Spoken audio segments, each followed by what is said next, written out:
Hello students, welcome to my channel. Myself Santoshi Rath.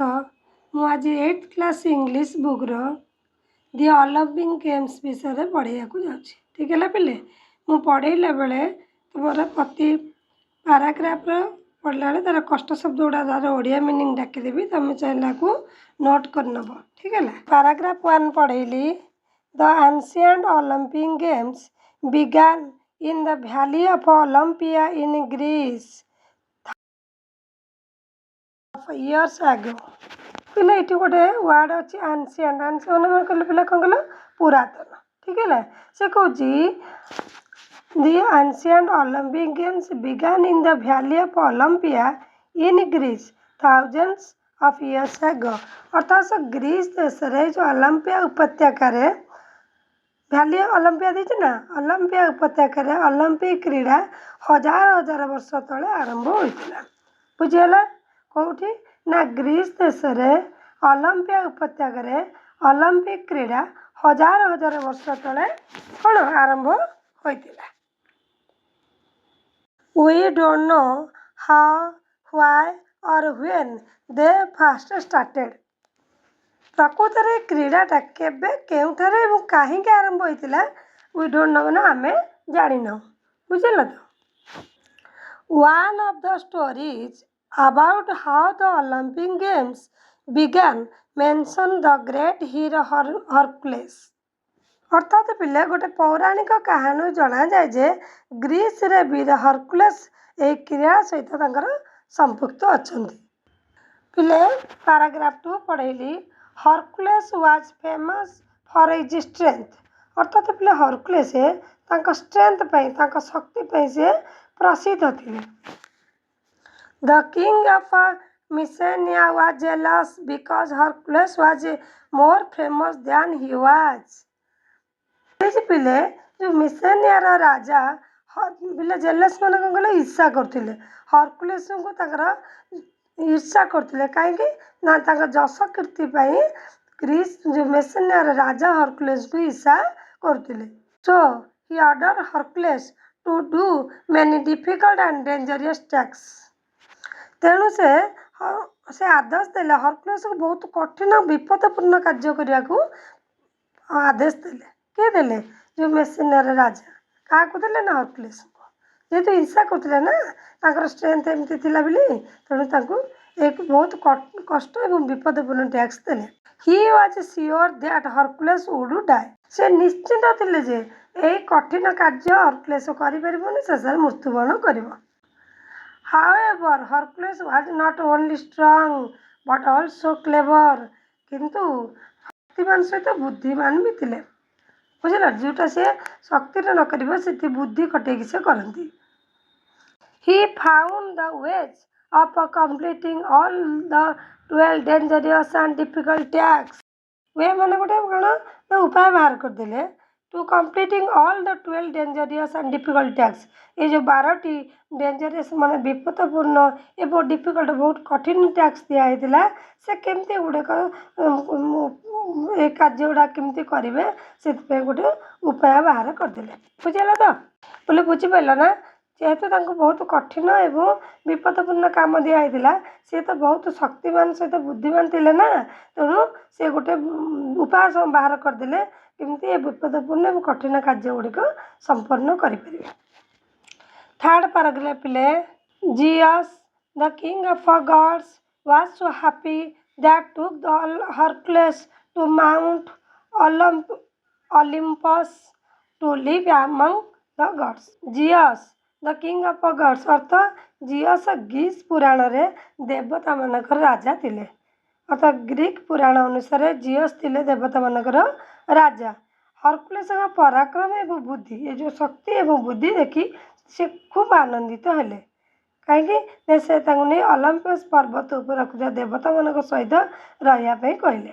ବୁଝିହେଲା। He also began Olympic Games in the honour of Hercules. ତାଙ୍କ ସମ୍ମାନରେ Olympic କ୍ରୀଡ଼ା ଆରମ୍ଭ ହେଲା।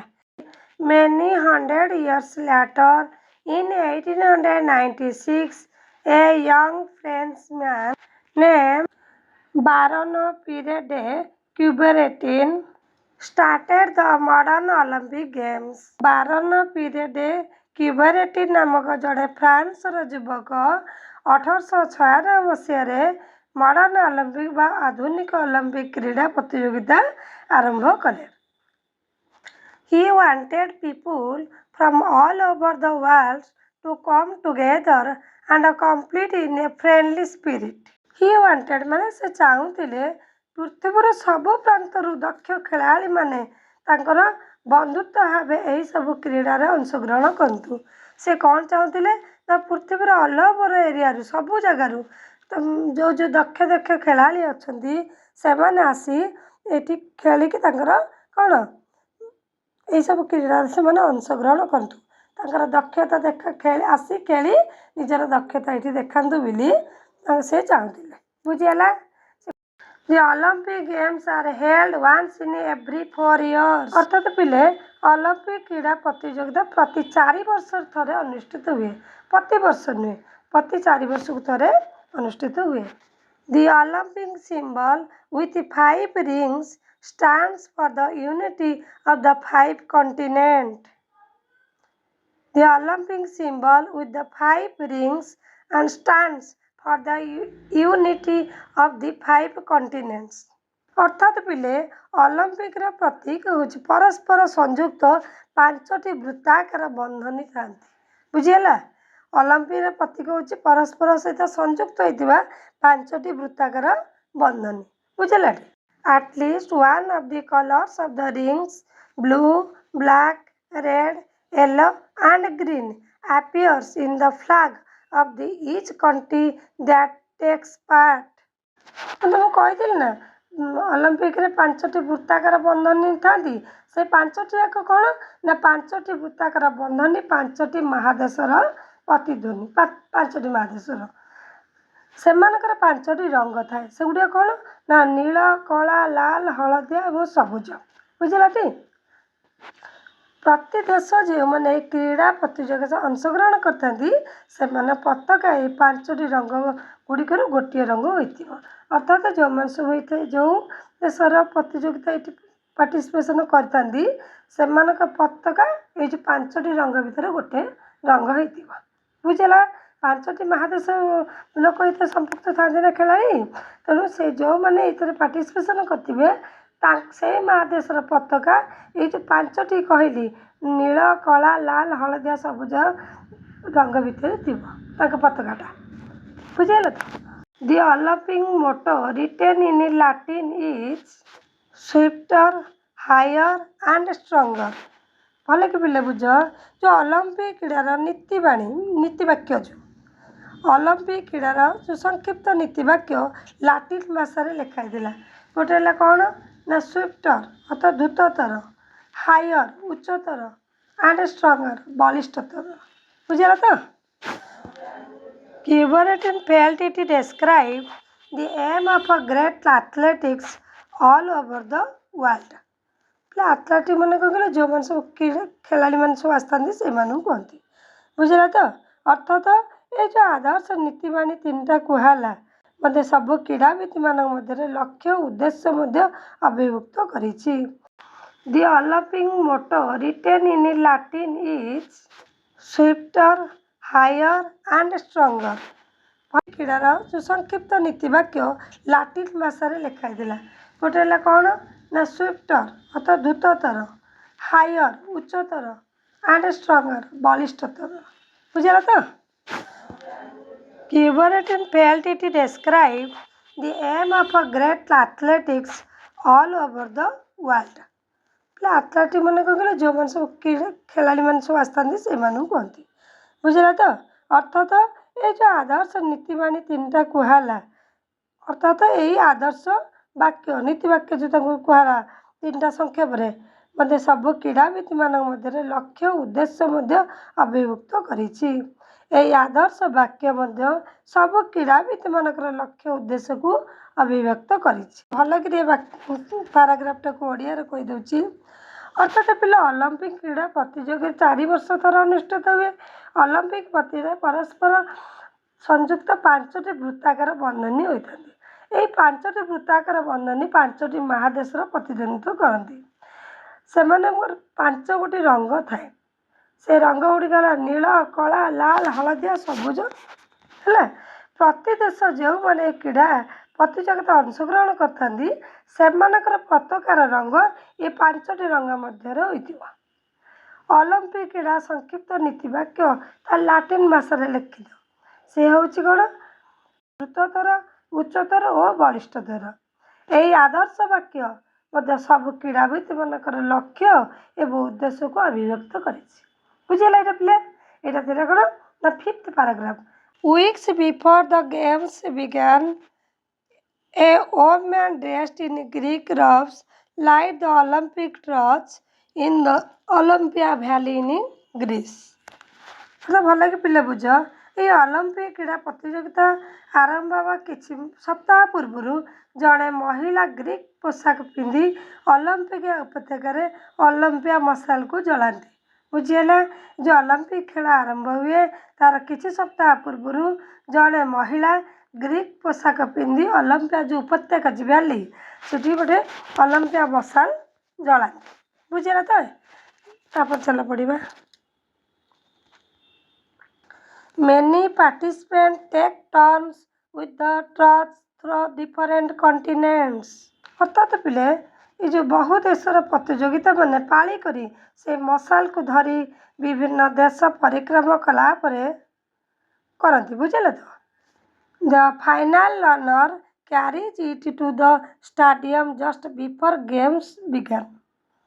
कला बहु देशर प्रतियोगी मैंने पाली करी से मशाल टाक धरी विभिन्न देश परिक्रमा कला शेष प्रतियोगी जी थाए से मशाल टाक जो स्टेडियम क्रीड़ा मान अनुष्ठित हुए से नहीं जाती क्रीड़ा आरंभ हुए।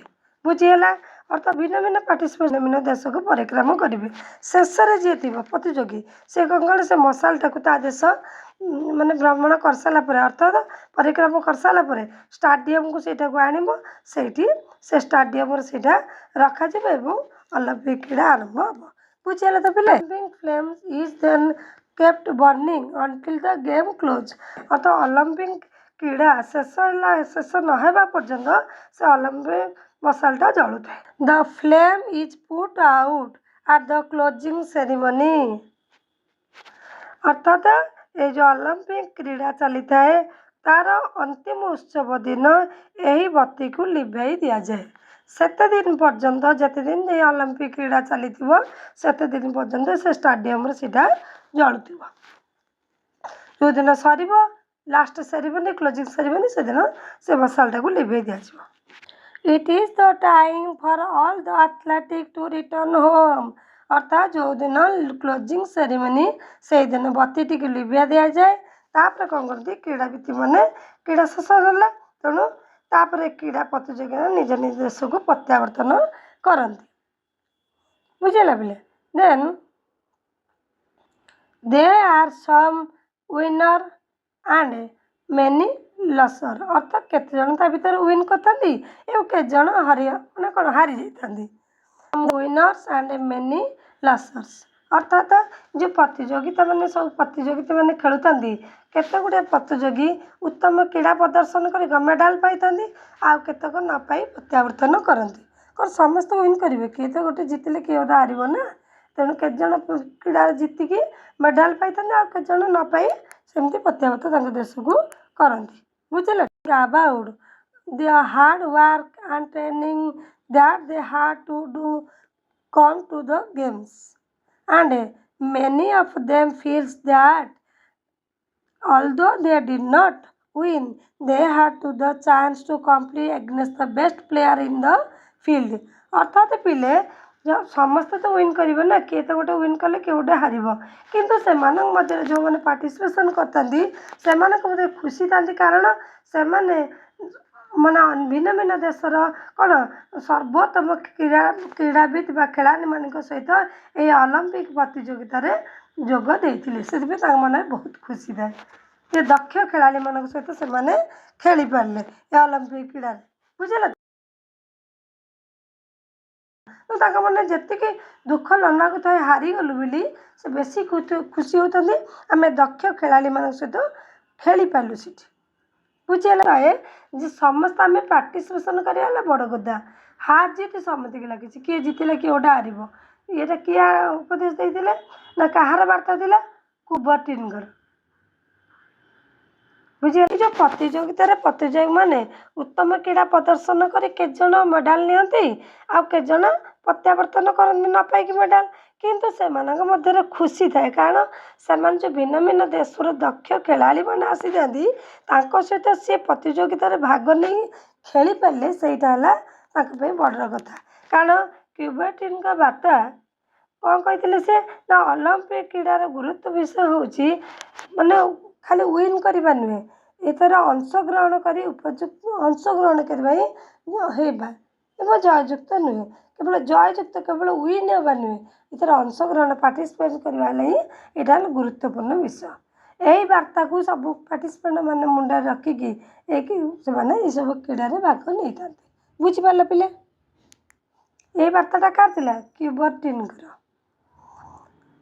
पिला ता भीतर तो मुझे विषय पढ़ेली ता भीतर कौन सब कष्ट शब्द सब कहीदे ना जदि तुम आउ कौन कष्ट शब्द मुझे पिले गोटे आनसीएंट अच्छी तार मीनिंग हूँ पुरातन आ गोटे मुझे पढ़ी एथलेटिक तो जानते हो मुझे कहली तुमको जो क्रीड़ाविद जो मैंने पार्टिसिपेसन करते खेलाड़ी सब डेंजरियस मान पिले विपद आ मोटो गोटे पढ़ी मोटो मान कौन संक्षिप्त आदर्श वाक्य गोटे नीति वाक्य जहाँ कह बुझल तो सिंबल मान तो प्रतीक जाच जेलस कहते हिंसा करवा पार्टिसिपेंट मैंने अंशग्रहण करवा आउ रब्स मैंने पिले पोशाक कहती गोटे स्त्री लोक महिलार पोशाक पिंधि था से पोशाक सेरिमनी तो उत्सव जाच यह तो सब कष्ट शब्द था बुझल पिले मुझे विषयटी पढ़ेली जदि तुमको कौटी भी किसी न बुझीपार मत कमेंट सेक्शन कहले मुझे निश्चिंत चेष्टा करी से पाराग्राफटा आउ थे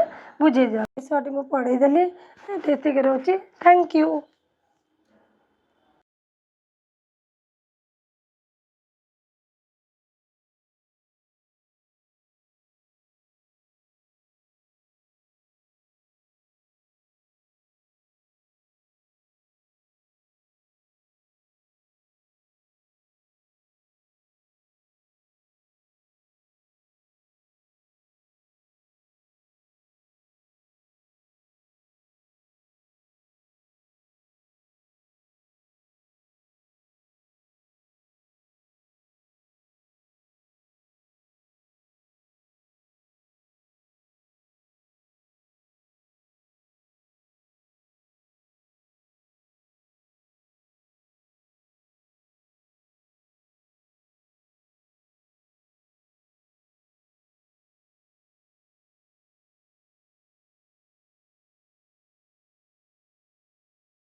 ଥ୍ୟାଙ୍କ ୟୁ।